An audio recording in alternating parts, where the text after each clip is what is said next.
Bro Chacho, wala nang intro. Bagong upgrade.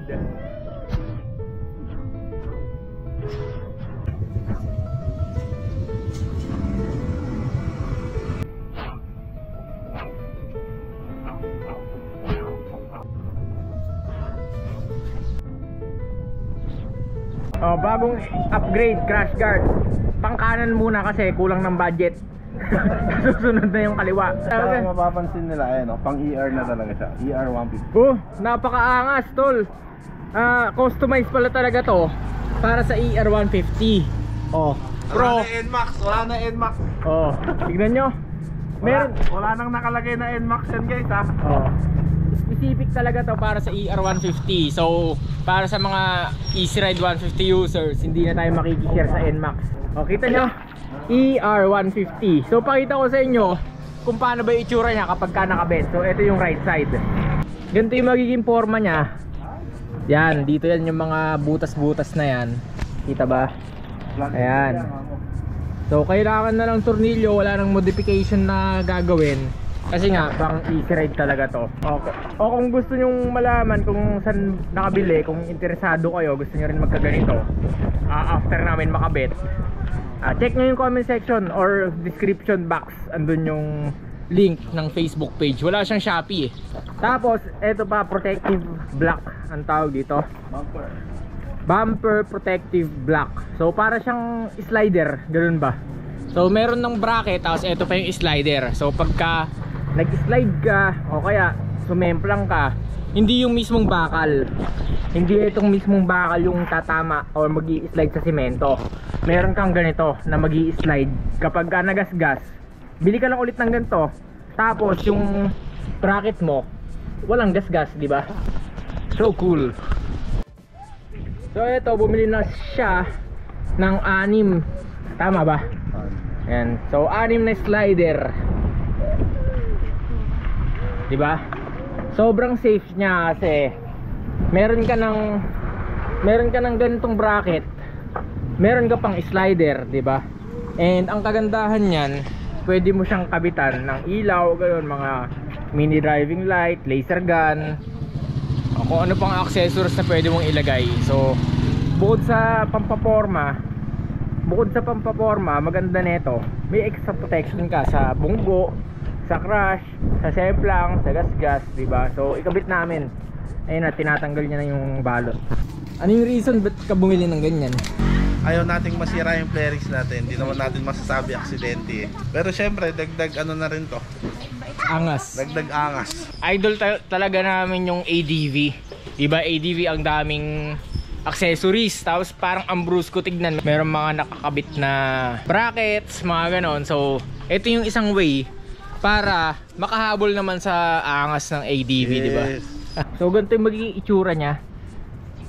Try mo muna tanggalin yung ano, Mating ano? Oo, mat. Sakto ito na nila na yan, Ayos ah. Talagang tailored fit talaga dito para sa akin eh, no? Tingnan mo yung tornilyo. Saktong sakto dyan yan. Diba? So ganito yung side itsura niya. Ganito naman sa harapan.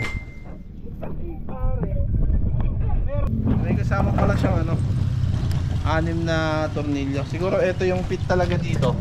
Para nga naman flat, para pag binalik natin yung mat, hindi nakabukol. So ito yung stock na tornilyo. Ayan. Tapos meron pang kasama na tornilyo, flat talaga siya, di ba? Para hindi nakabukol yung mating pagka naikabit. So pakita ko sa inyo yung itsura kapag nakakabit na slider. Ayan, ganyan. Di ba? Kapag ka sumadsad ka, hindi yung bakal mismo yung gagasgas, yung masesemplang. Ito muna. So pagka nagasgas to, pwede mo pang palitan, di ba? So, pakita mo. Meron pa siyang mga decals na, ayan, meron mga butas-butas. Tapos ER 150. Ang ganda niya kasi, so ano siya, ang smooth ng pagkakayari. Ngayon no, hindi ka masasaludsod. Kaya ganyan ka smooth yan, pre. Parang Laser computer. Laser cut yan. Okay, right side naman. Asan na yun? Hanggaan niya yun. Tapos ang ganda ng pagka-finish niya. Powder coated yan. Hindi yan kinakalawang kahit na maulanan. Kung gusto nyong bumili, bank transfer, pwede GCash, bank transfer. Walang COD. Pero ayan o, legit siya. So naikabit na namin, di ba? Hindi scam. Magkano siya? 2.9. Wala pa shipping. Hindi, andun na. Ayun, 2.9. So Nueva Ecija kami, saan galing? Nueva Vizcaya yung shop. Nueva Vizcaya. Pero 2.9 pesos, bracket pa lang yun ha. Hindi kasama yung Moto Wolf na slider. 2,900 pesos. Kabilaan na yan. Pati yung mga tornilyo, wala ka nang iintindihin. Plug and play na lang. So magkano naman yung slider? Ano yun eh, 100 each lang yata. 100 o so 600 pagka-anim. Kayo na bahala kung ilan yung gusto nyong ilagay. Ito ba isang kagandahan, isa pang feature napansin namin, merong butas dito. So ito pala yung lagayan ng laser gun, ganon, MDL.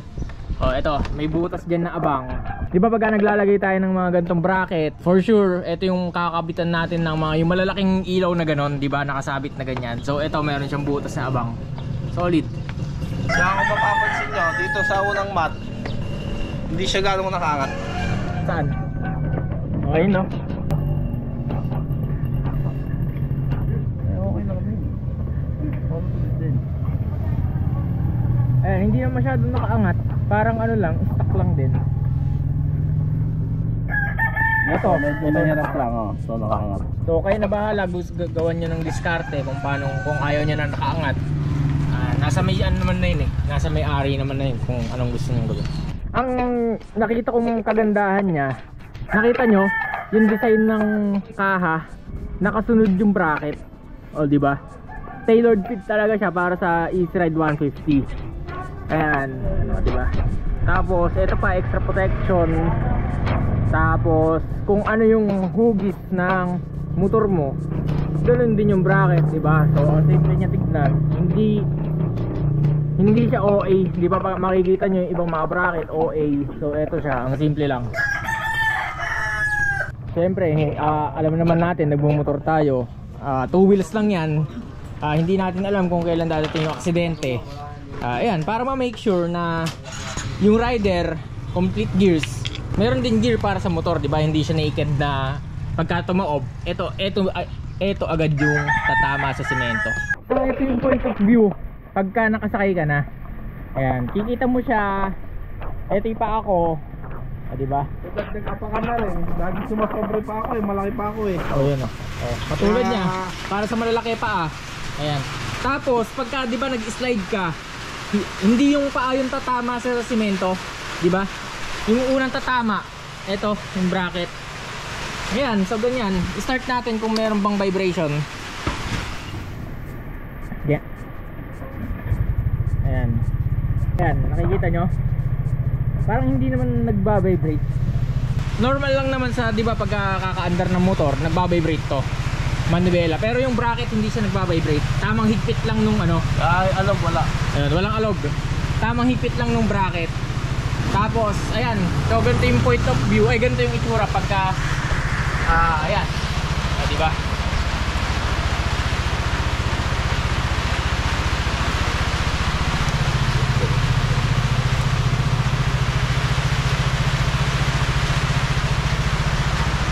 Kuya Doc. Ayun.